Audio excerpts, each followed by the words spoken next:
Jangan terlena dengan mulut manis atasan yang berucap, "Kita adalah keluarga." Biasanya, yang terjadi kemudian adalah sebaliknya. Alih-alih lingkungan yang damai sentosa, yang tercipta justru lingkungan yang toksik.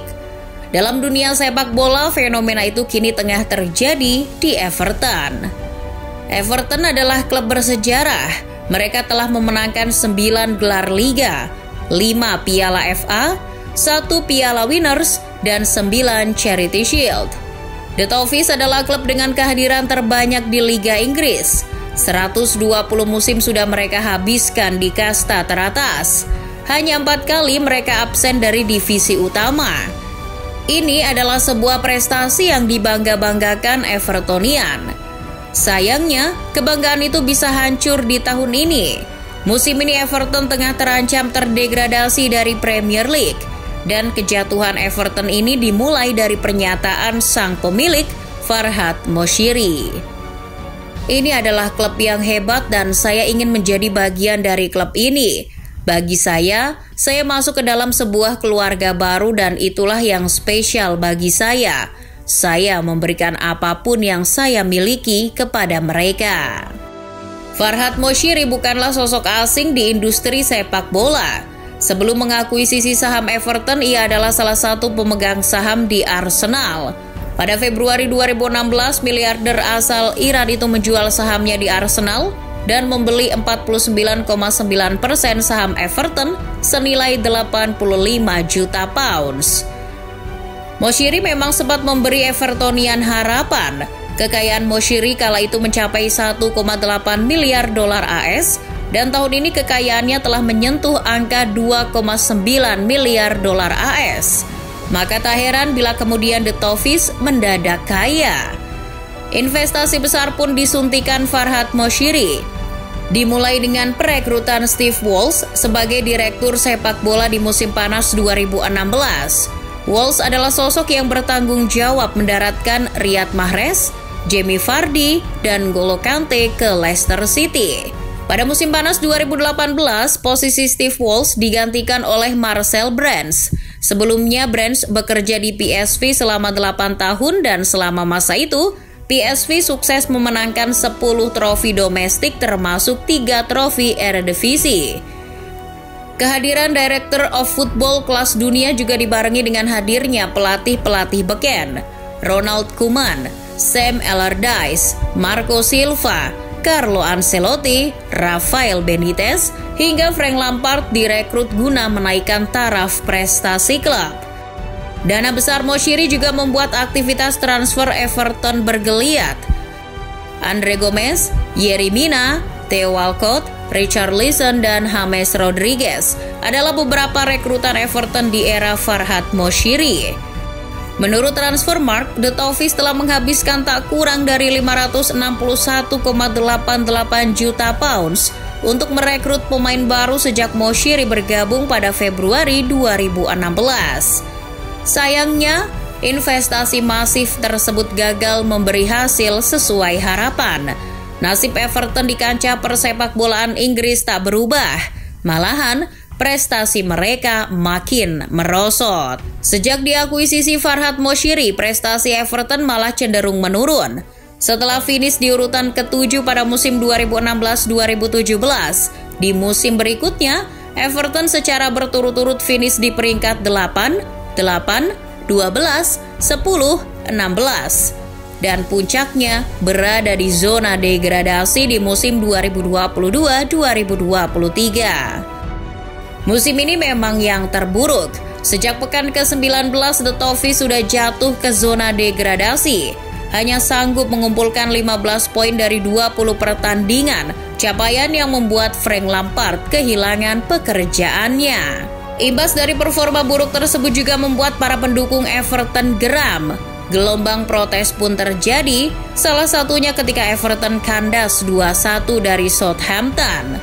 Pasca pertandingan, Yerry Mina terekam tengah terlibat pembicaraan dengan fans yang marah.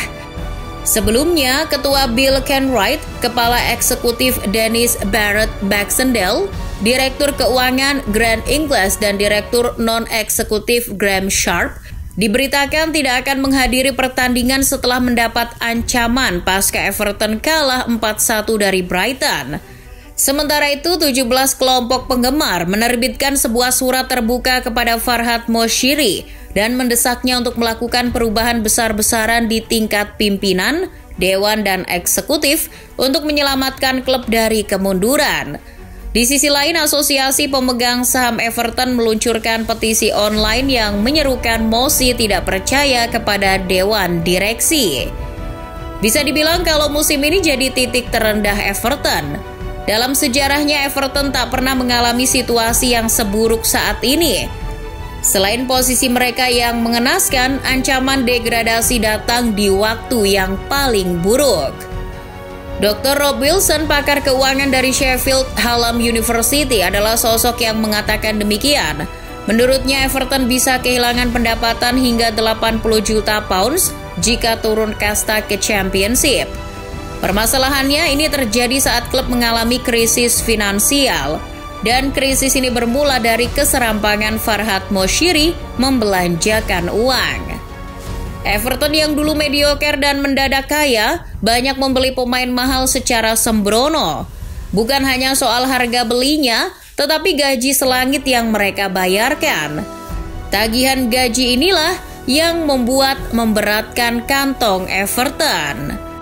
Di musim 2019-2020, tagihan gaji Everton mencapai 165 juta pounds atau sekitar 89% dari total pendapatan. Sebuah angka yang sangat tidak sehat.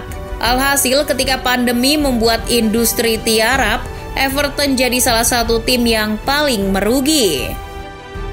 67 juta pounds jadi angka kerugian yang dilaporkan Everton akibat pandemi COVID-19.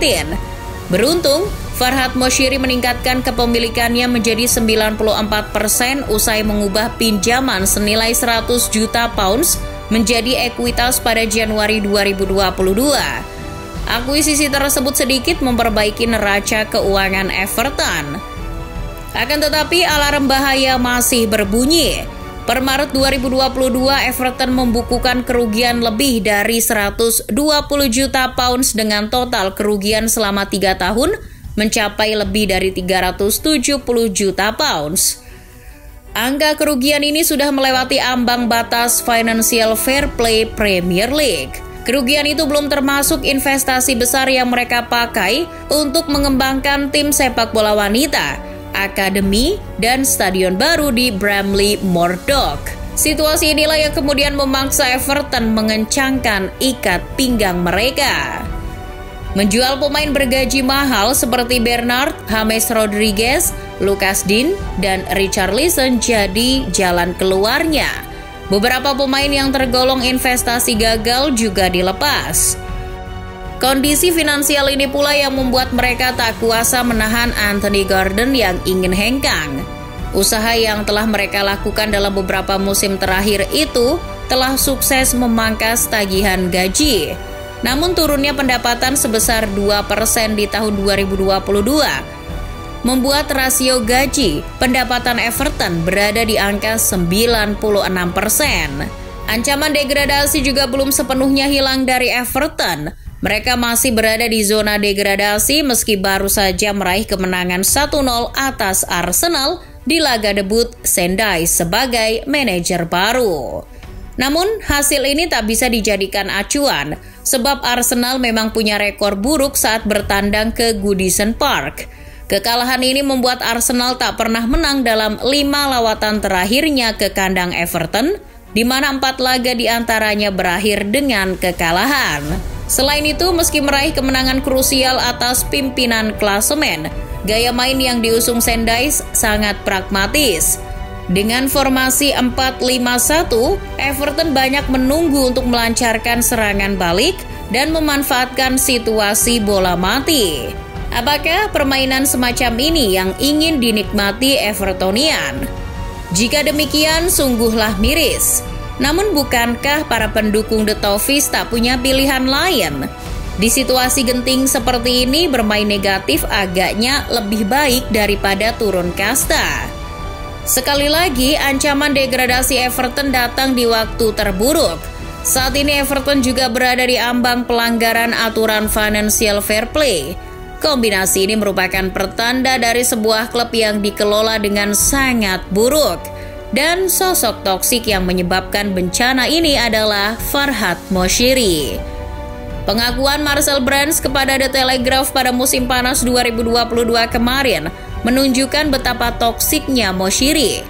Siapa sangka penyebab Brands hengkang pada Desember 2021 adalah karena campur tangan sang pemilik yang menghabiskan uang secara sembrono untuk membeli pemain dan tanpa rencana jangka panjang. Brands juga mengaku selalu dibuat kesulitan membangun tim karena Moshiri yang hobi memecat pelatih dan bertindak serampangan sesuka hati. Ternyata kejadian serupa sudah terjadi di era Steve Walsh. Andai Moshiri mau menuruti Steve Walsh, mungkin nasib Everton tak akan seburuk sekarang.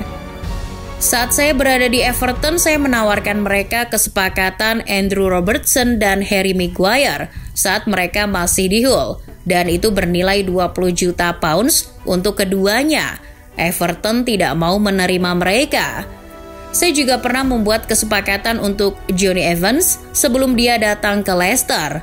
Lalu Erling Haaland, striker Salzburg, saya mendapatkan dia dengan kesepakatan 3,4 juta pounds. Tetapi, sekali lagi, klub tidak mendukung saya. Kini semuanya jelas. Selama Farhad Moshiri masih enggan menjual saham mayoritasnya, Everton masih akan terus dinaungi lingkungan yang toksik. Musim ini, Sendais mungkin sanggup mengeluarkan Everton dari jeratan degradasi. Namun, seperti manajer-manajer sebelumnya, tidak ada yang tahu nasibnya di musim depan. Seperti halnya para pendukung Everton yang tak tahu mau dibawa kemana arah tujuan klub kesayangan mereka.